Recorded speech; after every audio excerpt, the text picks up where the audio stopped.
السلام عليكم ورحمة الله وبركاته. انتي aan ku guda jiray inkastoo aad isaga yartahay buug akhrintan iyo barnaamijka cusub ee YouTube-ka golaha buugaagta waxay soo gaaraya hadallo badan iyo rad ficil badan oo ka imanaya dadka ama daawaday barnaamijka YouTube ka daawadaan ama ka daawadaan Facebook ku arkaan gaar ahaan markii aan ka codsaday in ay soo sharaxaan ama ay soo sheegaan buug ay jeclaan lahaayeen in la akhriyo labo arrimood baa markaa waxyaaba ay soo gaaray sida khaaska la igu soo dirayo laba arrin baa u badan ta koowaad waa qoyska iyo waxa ku tacalluqa iyo waxa qoyska ku saabsan iyo nolosha qoyska ta kalena waxa weeye waa waxyaabaha la xiriira dhiirigelinta iyo la xiriira labadaba runtii miihi dadka aadka ugu fiican ama aadka u akhriya labada midna miihi ta koobaad qoysku waana laba arrimood baa si fiican loogu baran karaa inuu qofku dee muddo dheer uu reer leeyahay oo qoys leeyahay oo caruur leeyahay oo waxaa ka wada dee maraaxil kala duwan ilmo yar wax baranaya iskuul aadaya jaamacad ka baxaya ilmihii uu guur gaaray yacni tajribo dheer buu qofku u baahan yahay si uu khabiir ugu noqdo arrimaha qoyska taasna miihi talabaad dhiirigelinta iyo qofkii la dhiirigeliyo waxaan ani aaminsanahay waa arrin wanaagsan laakiin waxay noqon kartaa uun marxalad yar oo qofka noloshiisa ayay dhiirigelintu macno u samayn kartaa hal mowqif oo kale tusaale ahaan waad niyad jabsan tahay shaqo badan baad qabatay waad ka dheefi weyday ama waad dadaashay wixii aad rabtay waad qaban weyday hal mowqif oo lagu sheego oo tusaale lagu siiyo lagu dhiirigeliyo way marka iyada meesha aad taagan tahay hore ooga dhaqaaqi kartaa laakiin dhiirigelintu ma noqon karto dee wax maanta o dhan la wada ma noqon karto yacni markii maanta lagu sheego inaad wax qabsan karto ama dad ku dayan karto ama aad wax noqon karto ama naftaada ay awood leedahay berri isla taas kale kuma sheegi karo waxaan u baahanay inaan wax kale kuu sheego adi laftaaga waxaa u baahan tahay asluubkii qaabkii hore inaad bedeshaa u baahan tahay saa darteed labadaas arrimood waa laba arrimood oo dadku inta badan ay aad soo sheegayaan tan qoyska marka tan qoyska aad baan ooga garaabi karaa sababtoo waxaan aaminsanahay soomaalidii gaar ahaan dadka qurbaha ku nool mushkilad badan baa ka haysata qoyska hadday noqoto dhisidda qoyska marka hore hadday noqoto markii reerkii ay wiil iyo gabar isguursadaan in ay reerkii haystaan oo reerkoodii noqdaan dee reer degan oo qiimo leh oo bulshada wax u taro oo iyaga ay ku degaan oo ay jacayl iyo ay ku helaan taas marka dambe si aan uga garaabo waxaan raadiyey inaan akhriyo bal buug ku saabsan qoyska ilaa hadda laba buug baan helay mid baan akhriyey oo aan soo gabagabeeyey markii buuggii la sameeyo aad akhrido ma wada heli kartid buuggii oo dhan ma soo gudbin kartid buug 200 oo beja 300 oo beja 400 oo beja ma soo wada gudbin kartid dhammaantii ma soo gudbin kartid gaar ahaan dee markii la yidhi buuggaa lagu soo koobo 15 daqiiqo hadduu aad u bato 20 daqiiqo weliba dadkii ay muran ka keenayaan ama dood ka keenayaan waa wax runtii aad u adag saa darteed waxaan jeclaystay inaan mararka qaar afkaarta buugta ay wadaan video aan sidan oo kale ah aan kusoo gudbiyo buugga markaan akhriyay laba mowqif oo aad iyo aad ii cajabgeliyay runtii aan ka helay buu sheegayaa buuggu أنا waxaan daa'iman aaminsanahay in wanaagga reerka iyo wanaagga qofka iyo wanaagga noloshu ay ku jirto qofka inta uu diinta islaamka u dhow yahay أنا aaminsanahay inay diinta islaamka tahay diin mithaali ah perfect ah wax walba ku wanaagsan ilaahay jidka uu noo jeexay haddii aan raacnana aan guulaysan karno buugga markaa qoyska ku saabsan aragtiyaha qoyska ee aan soo gudbin doono badanaa waxay ka duulayaan ama ka dhaqaaqayaan aragti islaami ah oo aan aaminsanahay haddii aan ku dhaqanno inay nolosheenu ay saxmi lahayd waxaa la yaabaa adduunka waxaan ogolnahay masalan markii hadda computer aan soo gato aan buug soo gato qasaalada dharka lagu dhaqo aan soo gato warqad baan la socoto warqaddaa waa inaan akhriyo si aan u raaco tacliimaadka iyo waxyaabaha la siinayay iyo sida loo adeegsanayo iyo waxaas waan ku qanacsanahay laakiin adduunka dhan ilaahay markuu abuuray buuggii soo raaciyey oo ahaa qur-aanka waxaa dhici karta inaanan raacin xitaa ku qanacsanay inaan raacin marka laba weeyo mid qofkii dee in asagoo wixii ku qanacsan oo diinta islaamka iyo mabaadideedii aaminsan oo gaabin ka imaato taana waa caadi kulligeed fatraadka waan maraa aniga hadlaya miihi dee qof 100% iyo si ilaahay u tagalay u noqon miihi khalad badan baan leenahay bini aadam baan nahay laakiin mabda'iyan waa inaad aaminsan tahay inay diinta islaamku tahay صالحة لكل زمان ومكان إني دين تطهي حل كستا يجوب كستا يميل والبا إني دين تطهي مدي سهلة هين وكمان كبوقاس markaan akhriyay sheekooyin badan buu soo qaadanaya tusaale ahaan dee isfahan la'aanta ka dhex dhalata labada qof ee isqaba waxaase ugu waxaysneyd sheekadii wuxuu yidhi gabadh baa waxay daawanaysaa filim tusaale ahaan ama waxay akhrinaysaa buug ama waxay dhegaysanaysaa sheeko waxay maanta ka fikiraysaa tusaale ahaan inay ninkeeda wanaajiso farxad geliso wax fiican u sheegto isu diyaariso ninka guriga imanaya gabadhii oo diyaarsan oo wanaagsan oo qurux badan oo carfayso oo nadiif ah gurigii iyo carruurtii iyo wax dhan markay cunto u karisay wixii ay siiso ba waxay hadallo wanaagsan u sheegaysaa hadallo wanaagsan wax fiican oo ku jeceshahay wanaag kula doonayso oo ku garab taagan tahay ninka wuxuu isleeyahay talo maxay kaa doonaysaa ma inaad dhar u gato taleefon u gato guri cusub yani ninkii wuu isqadkaynayaa gabadhi dareenkeedii oo dhan waxay u sheegaysa dhan oo wanaag ahayd qiimo uma laha wuxuu ka cabsanayaa inay gabadhan wax ka rabto waa tafsiirka khaladka ah ee aan saarayna nolosheena yani waxay ahayd inuu dhegaysto hadalkaas uu macno u yeelo hadduu daalo yahay uu ku nasto haddii uu murugsan yahay uu ku farxa iyay ahayd laakiin mushkiladda in nagasta waa maxay دائما وحان أفسرنا دعويك سخربة تارنتو حين أرن آديات يسوي جدتي أو إن قفك بني آدم كهذا الكونك سن وحكي عن مجنون قفك وبيلي كرتا ومصروف كرتا وحكست واسي كرتا لكن إن قفك سفي عن ولد قنطو هذا وناكسن كل هذا قفك قيمسية وحول بقى وناكسن markii waxa lagu sheegana say tahay wixii macnaha in qofkii wanaagi wanaag u qaato hadduu qofkii wanaag ku sheega aadan u fahmin inuu ama qofkii doqon yahay ama uu dan kaa leeyahay ama wuxuu sheegaya aysan been ahayn inaad aaminto waa mid talabaad waxaa weeye in qofkii uu ku dadaalo in labadii qof ay isfahmaan sheekadu soo qaadanaya waxaa ka mid ah wiil jaamacad dhigtay waxuu arkaya aabihii iyo hooyadii inay aad u kala fog yihiin دائما حال ربع عروت إني دور كذا قادن كران دور كذا قادن كران ويفهم كران مركا وحوت يا هو يدي حلو هو أباهي وحكست أول شيء هذه أدبر وقفتها واي سبب وحيل هذا النية هو مدة أنت أصلا أبا وح الله لوح وكيني يتلعبوا وقاضي يقاب قسمين يوردن وقسميا إن أنا جلد كيف قسميا أوكي محسن حلو يا أباهي هو يدي حاجة مقل ما وسكر أبا هذا المحا هو يدي كأجا مخم هو يادي أنا أبا محا خلافكم حويه ميت كسته وحوش شكتي أركتديسي مركو شيء وح عاد سهل أوكي شن أفر قلب وسوق بي كو إن هو يا أبا وحيابها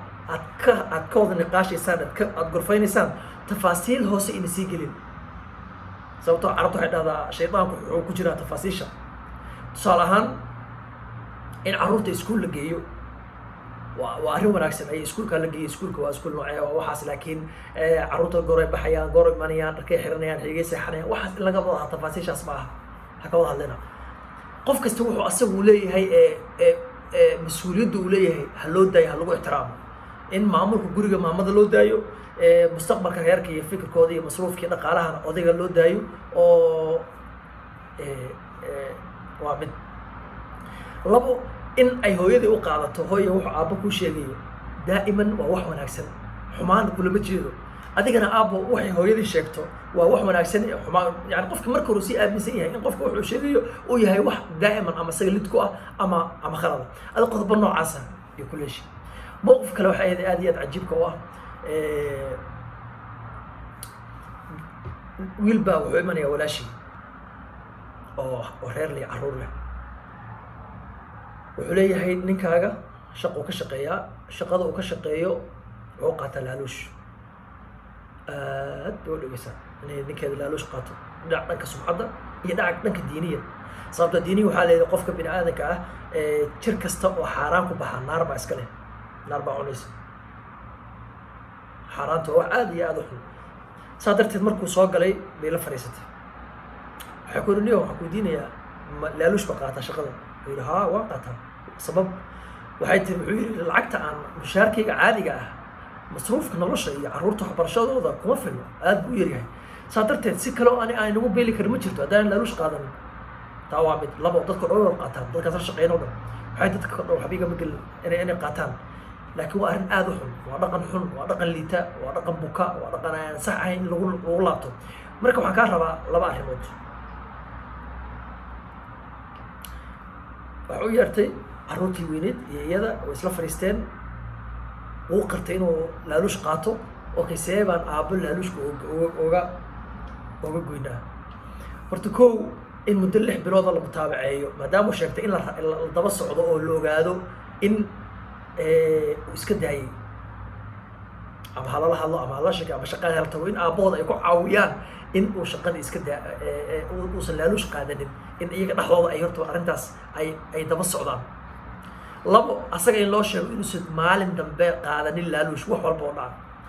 okay haddii uu laaluush iska daayo masruufkana yaryahay maxay samaynayaan carruurtii iyo hooyadii waxay isku raaceen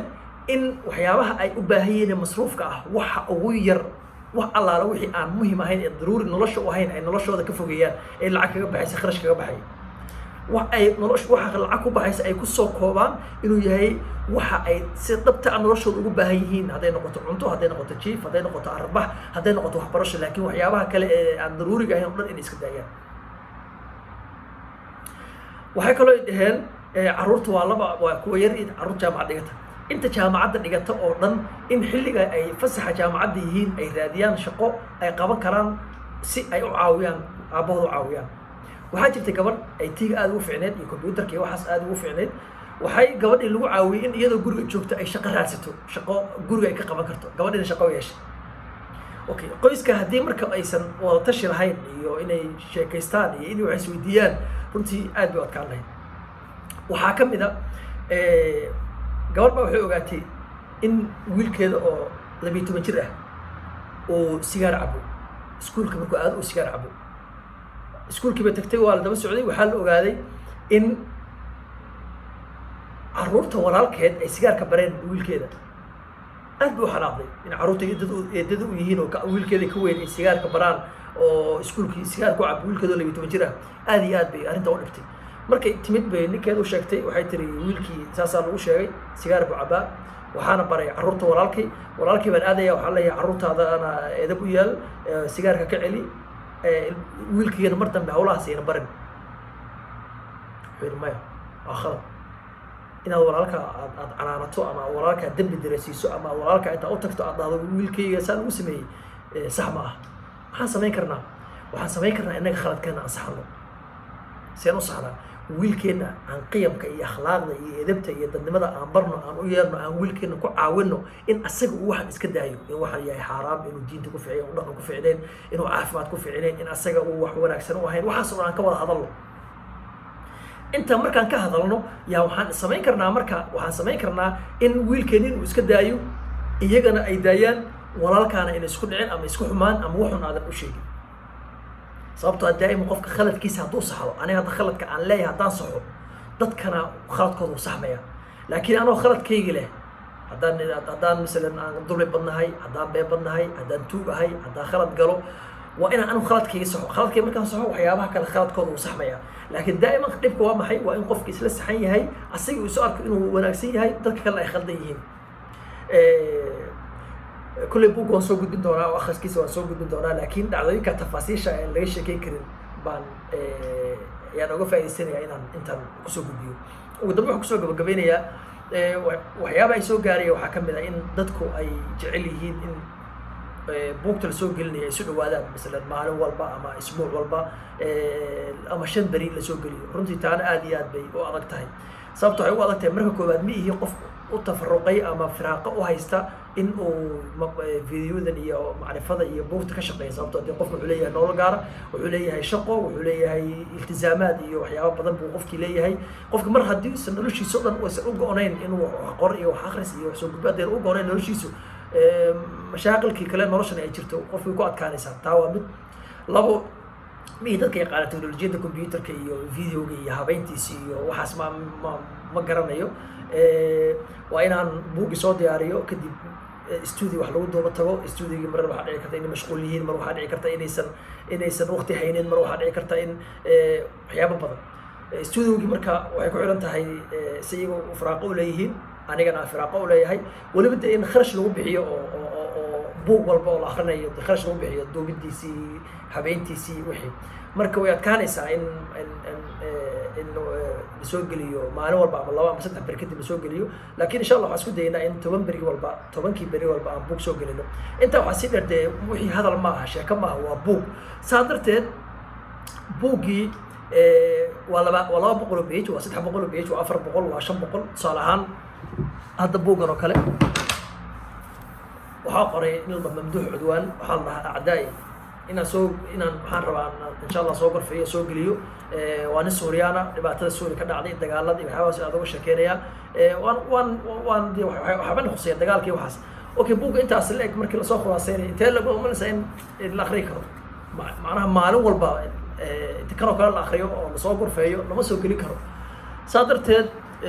waxay u baahan tahay waqti bay isaga baahan tahay farsamo badan bay u baahan tahay insha allah laakiin waxaan isku dayaynaa inaan 10 beri ama haddaan soo yaray karno 7 beri aan ka dhigno walba aan soo gelino buug